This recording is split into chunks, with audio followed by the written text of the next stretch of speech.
हम city court के अंदर मौजूद हैं सदर कराची में। मेरे साथ आरजू के वालिदैन हैं, राजा भाई और रीटा बहन, और मेरे साथ यहाँ पे कुछ चर्च ऑफ पाकिस्तान और कैथलिक चर्च से भी नुमाइंदा मौजूद हैं। पैसर गजाला हैं, काशिफ हैं NCGP से, और हजरात हैं। आज हेयरिंग थी चालान के हवाले से। चालान होती है इन्वेस्टिगेशन रिपोर्ट जो कि पुलिस जमा कराती है किसी क्राइम की इन्वेस्टिगेशन के बाद, और इस इन्वेस्टिगेशन में तय होता है कि वो कौन से क्राइम्स हैं, वो कौन से ऑफेंसेस हैं जिसके अंदर अक्यूज को ट्राई किया जाएगा, जिसके अंदर उसका ट्रायल होगा। अनफॉर्चुनेटली बदकिस्मती के साथ चालान में जो मौजूदा इस वक्त दफात लगी हुई हैं वो है चाइल्ड मैरिज की सिर्फ, और साथ में है रेप की, मगर जो अबडक्शन थी, अगवाकारी थी, उसकी दफात निकाल ली गई है। तो आज इस हवाले से हमारे कुछ कंटेंशन से हमने आज 3-3.5 घंटे, जज साहब ने सुना है, मैं learned judicial magistrate 23 Karachi south का बहुत शुक्रगुजार हूँ कि उन्होंने 3.5 घंटे बड़ी तफसील से आर्गूमेंट सुनी, और हमने कहा है कि इन 2 सेक्शंस के अलावा तकरीबन 7 और सेक्शंस हैं जो कि ऐड होते हैं और जो कि प्रूव होते हैं कि ये क्राइम हुआ है। मैं आपकी वजाहत के लिए भी कि आप कानून को थोड़ा समझ सकें और कानून को जान सकें ज़रूरी है।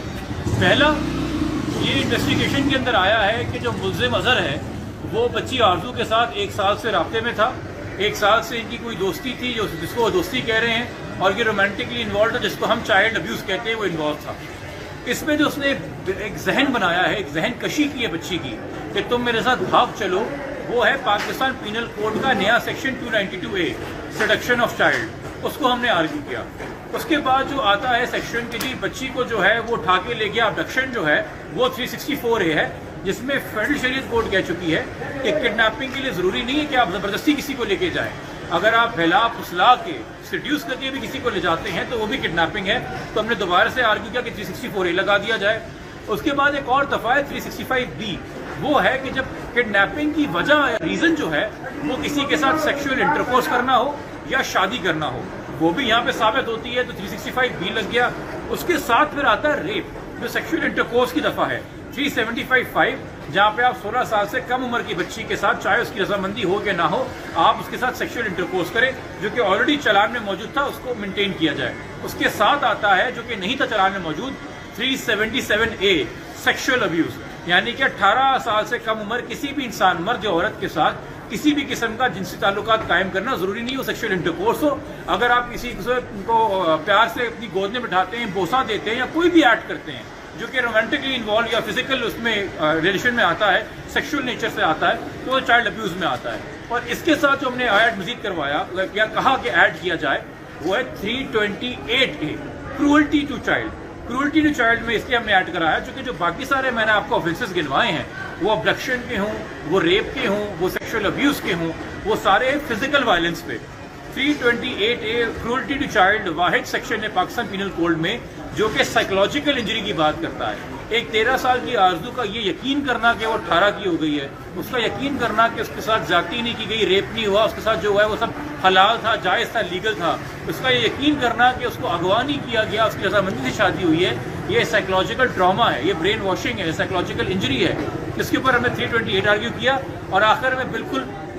Section 345 of child marriage state act 2013, जो कि चाइल्ड मैरिज हमारे सामने आई कि बच्ची की उम्र कम है। इस हवाले से मुल्ज़िमों की लिस्ट में हमने कहा है कि मुल्ज़िमों की लिस्ट में इन्होंने उन साहब को शामिल नहीं किया जिन्होंने बच्ची का कलमा पढ़वाया था, क्योंकि सनद इस्लाम पे खुद एक झूठ आया हुआ है कि वो 18 साल लिखी हुई उम्र, जबकि वो 13 साल की थी। जहाँ हमने कोर्ट को बताया कि यहाँ वजह सनद इस्लाम जो है वो इस्लाम कबूल करवाना नहीं था, बच्ची को 18 का दिखाना था ताकि इसकी शादी हो सके, तो उनको भी फहरिस्त में शामिल किया जाए। और साथ में एक भाई है मुल्ज़िम का, मोहसिन, जिसको मुल्ज़िम की लिस्ट से निकाल दिया गया है, उस पर हमने आर्ग्यू किया कि उसको दोबारा शामिल किया जाए, क्योंकि ये मुल्ज़िम जो है ये अपनी बेल लेने के बाद बच्ची से शेल्टर होम में चोरी छुपे शेल्टर होम वालों को झूठ बोल के अपनी आइडेंटिटी छुपा के मिलता रहा है और उसको ब्रेन वॉश करता रहा है। तो हमारा कुल केस ये है कि अजहर का भाई मोहसिन, उसके साथ जो वकील थे महमूद और उनका क्लर्क जुनैद, जिन्होंने डॉक्यूमेंट्स तैयार करवाए, जस्टिस ऑफ पीस जिन्होंने एफिडेविट ऑफ फ्री विल बनाया, अजरुद्दीन साहब जिसने निकाह करवाया, अब्दुल रसूल नक्शबंदी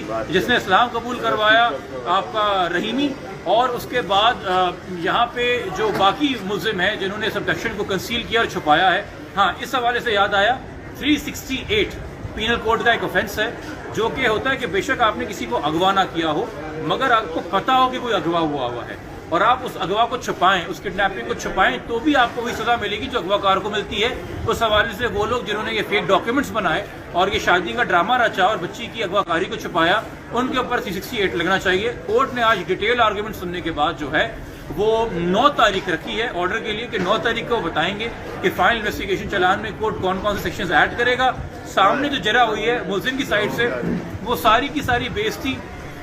سپریم کورٹ کے پرانے آرڈرز اور ہائی کورٹ کے پرانے آرڈرز، جس میں کہا گیا تھا کہ جی اگر کسی بچی کی شادی ہو گئی ہے اور اس کی پیوبرٹی ہو گئی ہے، یعنی کہ 13 سال عمر ہو گئی ہے، تو اس کے ساتھ جو جنسی تعلق ہے وہ ریپ نہیں ہے۔ یقینی طور پہ یہ صحیح لیگل پوزیشن ہوتی تھی۔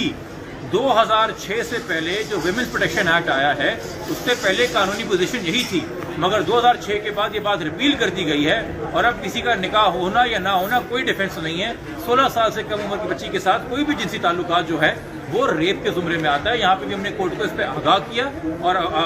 کیا کہ جتنے سیکشنز، جتنے ججمنٹس جو ہیں وہ اکیوز کورٹ کر رہا ہے وہ اس کیس میں اپلائی نہیں ہوتے۔ ہم امید کریں گے انصاف کے لیے کل جو ہے وہ بیل آرگیو ہونی ہے ملزم کی، تو یہ آپ کو اپڈیٹ دینا تھا جو کہ کافی دنوں سے آپ کو کوئی اپڈیٹ نہیں آیا۔ اس کیس میں ہم ابھی بھی لگے ہوئے ہیں، ٹرائل کورٹ میں معاملہ ذرا سست روی کا شکار ہوتے ہیں، مگر آج چلان کے اوپر آرگومنٹس مکمل ہو گئے اور انشاءاللہ 9 تاریخ کو اس کے اوپر تفصیلی فیصلہ آ جائے گا۔ بہت شکریہ جی۔